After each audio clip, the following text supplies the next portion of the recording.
విద్యుత్ వ్యవస్థ అస్తవ్యస్తమైతా ఉంది. అవగాహన లేమితో ఆంధ్ర అధికారులతో దోపిడితో కరప్షన్తో ఇలా ఆగమాగం చేస్తున్నారు. సో ఇప్పటికైనా ఈ ఆంధ్ర విద్యుత్ అధికారులందరినీ తొలగించండి, తెలంగాణ బిడ్డలకు అవకాశం ఇవ్వాలని బీఆర్ఎస్ పార్టీ పక్షాన్ని డిమాండ్ చేస్తూ ఉన్నాం.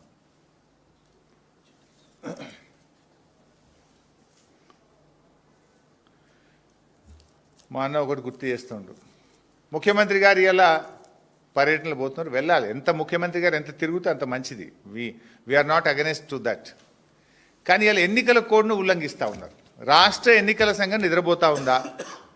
రాష్ట్ర ఎన్నికల సంఘం నియమ నిబంధనలు చూసే బాధ్యత లేదా అని నేను అడుగుతా ఉన్నా. ముఖ్యమంత్రి గారు ఇలా ఏం శంకుస్థాపన చేస్తుండ్రు? ఒక ఇరిగేషన్ ప్రాజెక్టుకు కొడంగల్ నారాయణపేట లిఫ్ట్కు శంకుస్థాపన చేస్తున్నారు. ఆ నీళ్ళు ఎక్కడ పారుతాయి?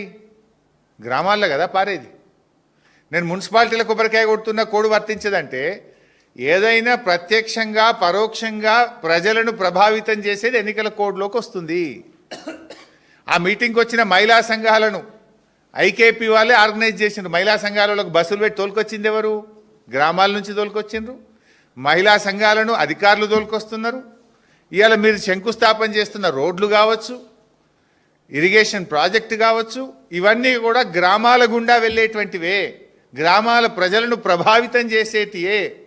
2 ఏళ్ల నుంచి ఏం చేసినావు? తిరగకుండా. ఇప్పుడు ఓట్లప్పుడే సర్పంచ్ ఓట్లను ప్రభావితం చేసే విధంగానే ఎందుకు తిరగాల్సి వస్తుంది? మరి రాష్ట్ర ఎన్నికల సంఘం దీన్ని పరిశీలించడం లేదా?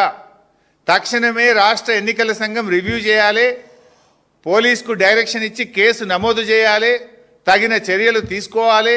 భవిష్యత్తులో జరిగే పర్యటనల మీద కూడా రివ్యూ చేసి ఎన్నికల సంఘం అనుమతి తీసుకున్న తర్వాతనే వెళ్ళాలి. ఎన్నికల సంఘం దృష్టికి కూడా మేము మొన్న తీసుకుపోయినాం, మా దగ్గర సిద్దిపేట జిల్లాలో కూడా తీసుకుపోతే లేలే మాకు ఎన్నికల సంఘం ఆర్డర్ ఉన్నది, గ్రామాలకు సంబంధించింది, గ్రామాలను ప్రభావితం చేసేది చేయకూడదు అన్నారు. మరి వాళ్ళు చేస్తున్నది ఏంది? ఒక రోడ్డు మున్సిపాలిటీ నుంచి ఊళ్ళకి పోతుంటే అది గ్రామంకి పోయేది కాదా? నీళ్లు గ్రామానికి పోయేది కాదా? అంటే ఇలా పూర్తిగా ఎన్నికల నిబంధన తుంగలో దొక్కుతూ ఇలా ముఖ్యమంత్రి గారి పర్యటన జరుగుతూ ఉంది.